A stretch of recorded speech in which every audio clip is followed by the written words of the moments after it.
Welcome to Empowered with Elizabeth Naumovski. How many of us are smart, sexy, savvy, and broke? How did we get there and how do we get out? Many times life becomes extremely unfair and we get into this downward spiral and it's truly difficult to get out. So today I'm speaking to entrepreneur, author, and financial literacy advocate Fran Blum, who will help us understand the pitfalls and get us spiraling back upwards again. So let's begin. Fran, thank you so much for being here today. Thank you for having me. So let's begin. Everybody knows what financial literacy is, but what exactly is financial infidelity? Well, it's not lipstick on a collar. Nobody is immune to financial infidelity. Money can be a very sacred and secretive subject. It seduces you to take care of it, love it, and spend it. Spending is what people get into trouble with, though. People love money, but spending it. There was a survey that was done by a nonprofit organization called Debt Solutions, and they found that 80% of spouses did not know where their partner was spending a huge amount of money, a great proportion of their money. And that's where people get into trouble. That's financial infidelity. Financial infidelity takes many, many forms. For example, if a couple is getting married, very often, and it's usually recommended that they do a prenuptial agreement. A prenup basically says how much money you're coming into the marriage with, and it basically outlines what your financial parameters are and what your goals are as a couple. Well, guess what? The top of a financial infidelity pyramid would be lying on a prenup about your assets. And yet it happens quite frequently. Very often, the moneyed spouse underestimates the true value of their assets.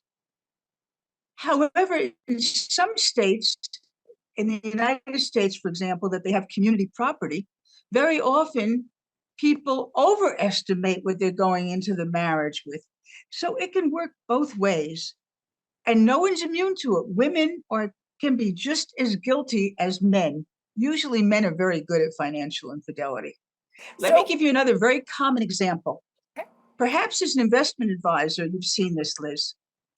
Very often couples will go into a financial advisor's office and the husband, usually a new husband or fairly new husband, will proudly put his wife on as a designated person on the account or a beneficiary. Well, guess what? It doesn't mean she owns the account or has any rights to the account. He can call up the broker or the investment advisor the next day and change it. It means nothing, but so many women get, shall I say, sucked into that, okay? And that's another example of financial infidelity. Very often, men as well as women hide their spending habits. There have been many cases that there have been other families that have been supported by the men or by husbands. The woman has no idea of these situations. So, Fran, why is this so important for women to understand? Because I tell women all the time, get a prenup before you get married, because women own things now too. So why is this so important? Well, it's to protect a woman. I think many women have gone for many, many years in history with the idea that was how I was raised in those days. You didn't talk about money.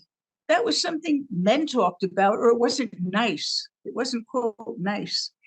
Women must talk about money, and they have to take charge of their financial future. You have to take charge of your world, and money is your world. And you have to be queen of your cash as well as your castle. You really do.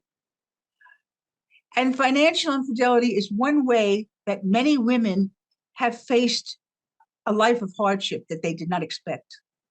I totally agree with that because, a lot of young girls are raised to be, quote unquote, a princess, and they're going to be well taken care of. But the bottom line is, as women, we need to advocate for ourselves and we need to take control of our lives and we need to know more about our finances, our health, whatever else it is. We need to take control of our lives. When we come back, Fran, we're going to talk about how we got to be smart, sexy, savvy, and broke. So don't go away. We'll be right back.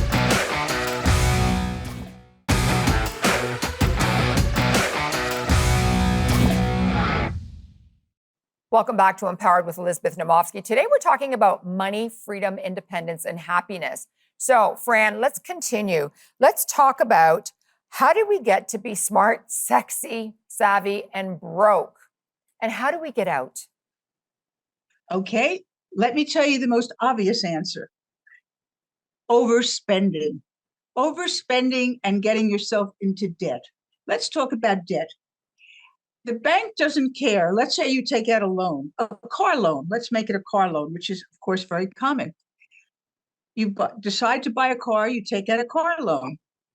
Then suddenly you lose your job. The bank doesn't care that you lost your job. Debt remains constant.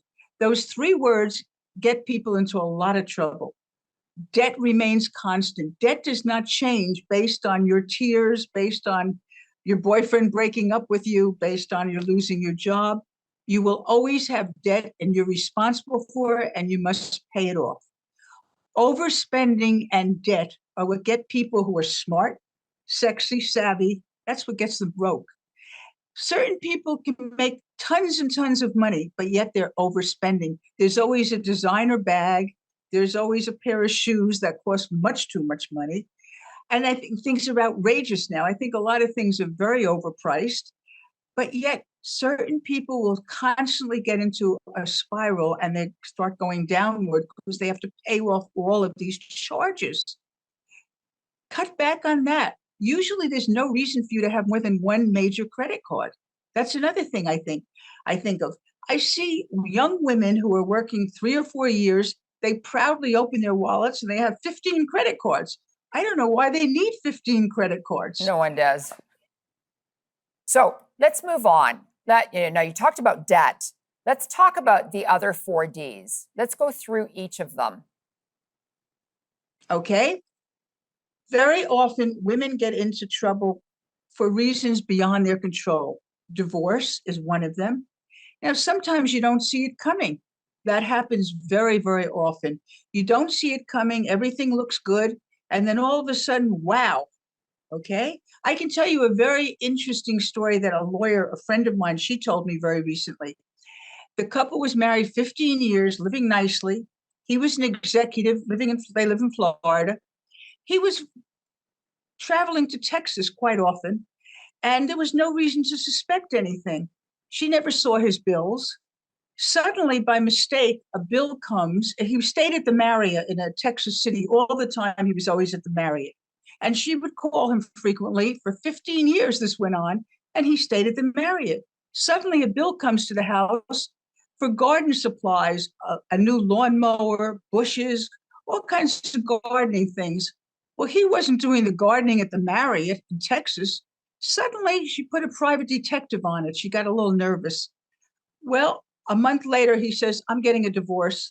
I want to live in Texas. Well, she suddenly found out he had a family in Texas for many years. Wow. Okay. Suddenly, that's divorce that she had no idea. She had no idea. She didn't see it coming. Death is another situation. Very often, a spouse or a partner or a mate can die, and unknown to the other person, there is a tremendous amount of debt. Very often women think they have a tremendous amount of assets, and these people are leveraged. Very often businessmen or builders will be leveraged. Let's say they own $1 million building, but they have a $930,000 mortgage on it, and suddenly the market goes south. Well, they're suddenly in trouble. Yeah. Okay, so you get into death, you get into divorce, you get into natural disasters also. There can be a tornado that rips through your town and you suddenly lose everything. That can happen too. What happens in those situations? It's beyond your control. And also disease. I think what happens too, the things that can be very beyond your control, you just can't account for them. You have financial disaster. you have a disability situation that's another D, disability. One never knows, and one cannot control your health, but you can have divorce, death, disability, and a financial disaster.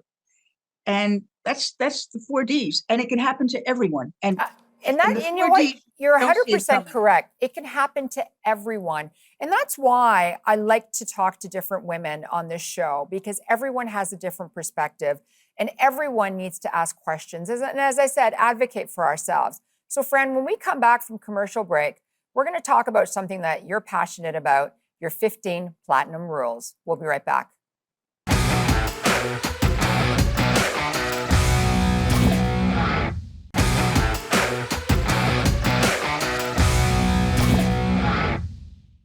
Welcome back to Empowered with Elizabeth Naumovski. Today we're talking about money, freedom, independence, and happiness. Before we went to break, we're asking Fran, okay, so what are your 15 platinum rules? Number one, and the most important, if you remember nothing else, never buy anything, quote, dash investment that you don't understand. And I mean that you can't explain to me, you can't sit down and translate it and explain it to someone else. Never buy anything. Do not feel intimidated. It's your money. Ask questions, questions, questions. And very often, I've seen this in an office. I've been in offices that this happens. You can have a very fantastic looking man or woman. Let's just say a man that's wearing a perfect 3-piece vested suit and looks very distinguished and has a British accent and explains everything, and the person just agrees. And then at 5 o'clock, they call someone up in the office, a woman usually, and say, "What did he mean? I didn't understand that." Okay, that happens. It really happens. That's my number one financial rule. The next one I want to discuss: volatility always brings opportunity. Yes, the stock market goes down and up. Yes, different markets go down and up. But you know what? If it goes down, it's like stocks are on sale. There's a chance to buy it, like buying a pair of shoes on sale. Volatility brings opportunity. Don't just say, "This is not for me," and leave. Think of the opportunities. In real estate also, if the market goes down, people buy. A woman lived here. A woman recently came to the area of Sarasota, and she was recently divorced and in her late 50s, and she had a little bit of money, not much. Within 3 months of being here, she went to see every small apartment that she could afford to buy a condo. And the market was down at the time, and she had the guts to go ahead with it. Well, guess what? She is rolling in money right now because the market is very up in Florida right now. It is up to the point of ridiculousness. I don't know how so many people can buy things. Well, she put her money into 3 properties at the time that were terrific, and then she bought 3 more over a period of a couple of years. And now she's really doing fabulously, okay? And renting them out. Rentals are paying for it, of course. Let's go. That brings me into my next rule. What goes up must go down, but it may come up again. And if you have the faith in the confidence in your judgment and what you're buying, stick with it. Somehow you'll make it pay off. Be creative. Figure out a way to make it pay off. Rent it out. Do something in the meantime with real estate, for example. And I always, this goes into my next rule. Always shop for sales. We're just talking about it. Stocks, bonds, real estate. If something's down, figure out something creative with it. That's how people really make money. If you're doing something different than everyone else at the time, that's how you really make money. And of course, the next rule, number 5, let's say, never sell on panic or emotion. Mm-hmm. I remember working one day, and it was a very big work day for me. I was in New York at the University Club giving a program with the CEO of the company, and that was a huge happening for me. And I was super prepared and ready, and everyone was there that was invited, and they were the right people. The program was perfect. And guess what? Everyone was all excited. And within the afternoon, the market went down 800 points. Well, guess what? Nobody was ready to change their plan. You cannot change because of panic. We're being overly emotional. But, all of a sudden people get nervous. That happens. But never sell on panic. Wait it out. Wait it out. And the other thing is that if you're making a profit, I used to think to myself, well, I'm up 15%. If I hit 20%, I sell. And very often I'd hit 20%. I'd buy myself a little present. I figured I made 20% on the investment. Why not buy myself a little something? A pair of shoes, maybe, whatever. That's good to do too. Why not? And if you're making a profit, that's good. Don't be greedy. If you're up 15, 20%, that might be great. Don't wait for 60%. There's an old saying on Wall Street, pigs get slaughtered. There's bulls, there's bears, and pigs get slaughtered. Don't be greedy. Timing is everything in life. I'm a great believer in timing. And sometimes you can be lucky, but think about the timing in situations. So, Fran, And let me also the just cut next you off rule. right now because of the timing. I need to go to a commercial break. Okay. So, when we come back, Good we will timing. complete. Yeah, the timing is off right now. When we come back, we'll complete the platinum rules. Thank you so much. Good.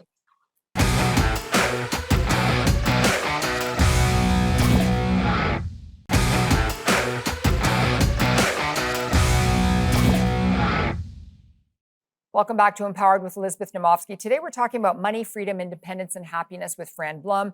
Fran, I always love listening to you. I've known you for how many years, and your stories never get old, and I'm always learning something from you. So please, let's quickly go through the rest of the platinum rules. Okay, absolutely. We've already covered financial infidelity. I'd say look for warning signs. Also, you shouldn't delegate. Don't necessarily trust your significant other or your father even, or your uncle or your brother-in-law because he's in the business. Do your own working on investments. And don't get too emotional with the investments either. Remember, beauty is in the eye of the beholder when it comes to acquiring as well as keeping assets. And most important, I'm just winding down. We just have a couple more. Learn from your mistakes and move on. Okay. I remember working for someone that used to tell people that, and I thought it was brilliant. You learn and you just move on. Admit your mistake. Everyone makes mistakes, and move on. Follow your dreams and listen to your inner self. And lastly, but most important, you can't achieve a goal unless you create one. Achieve financial goals. Absolutely. I want you to. I think it's important for women to have goals, regardless whether they're financial, life, health, whatever it is. But I love how you say that cash is queen, because I've heard you say this before. And I'd like you to explain this because, we do live in a cashless world right now where everyone's just tapping. So, I want it to resonate with people. Cash is queen. Okay. Now, obviously, I'm for women. The old saying, cash is king. Well, in our world, Liz, cash is queen. Okay. Let's talk about cash. There's a reason cash is considered queen of all transactions. It's easy to transfer. It's easy to spend. It doesn't leave a paper trail, as they say. Let's define cash, first of all. It is an asset class, just like a stock, a bond. There's cash. How much cash you choose to have is up to you. I generally think 6 months worth of however you're living is a good goal. I think 6 months putting it into cash. Now let's talk about cash. Now the banks and as well as treasuries, the banks are generally giving 4%, 4.5% in a CD around here. I don't know what it is in Toronto, but in Florida, generally, they're giving about 4.5% now, which is very good. It's come up quite a bit. And the 2-year treasuries, the 2-year bond is generally about that amount. That's not bad.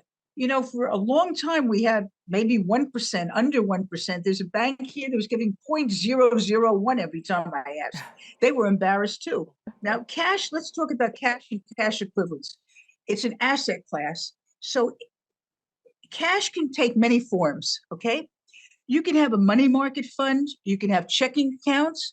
You can have traveler's checks, foreign currencies. You can have CDs, okay, which are timed. You can have a 12-month CD. Very often around here, they give a So that would be like a GIC in somehow Canada. A CD would be the equivalent of a GIC. Okay, and it's time. People, you shouldn't take it out unless you really desperately need it, or you lose some of the interest rates. I think too, in the past there can be currency devaluations, but generally we're talking the US and Canada, we are not involved in that as such in our countries to the degree that other people are. Mm. I tell a story that my a friend of mine went Fran, to make the Egypt story on a very trip. quick because we have less than 30 seconds left. Uh-oh. And the camel driver in Egypt knew, don't take US money. He wanted other money at the time because he felt US money was going down. Okay. So that's, you have to be careful too. And again, don't overspend. Don't overspend. So, Fran, those were wonderful words of wisdom. I know that someone is going to get one little nugget out of what you said because everything you say has a lot of weight to it. So, thank you so much for being on Empowered today. And thank you for having me. And to all the women out there, congratulations on taking charge of your financial future. As Fran says, be the queen of your cash, lighten up on the debt that weighs you down and keeps you up at night. Stress not only adds to your weight gain, but will also stress your insides and age you on the surface. Living a balanced life where you are in control of your finances will make every day easier. I'm Elizabeth Naumovski, and I'm here to empower you and make frugality fashionable. Bye for now.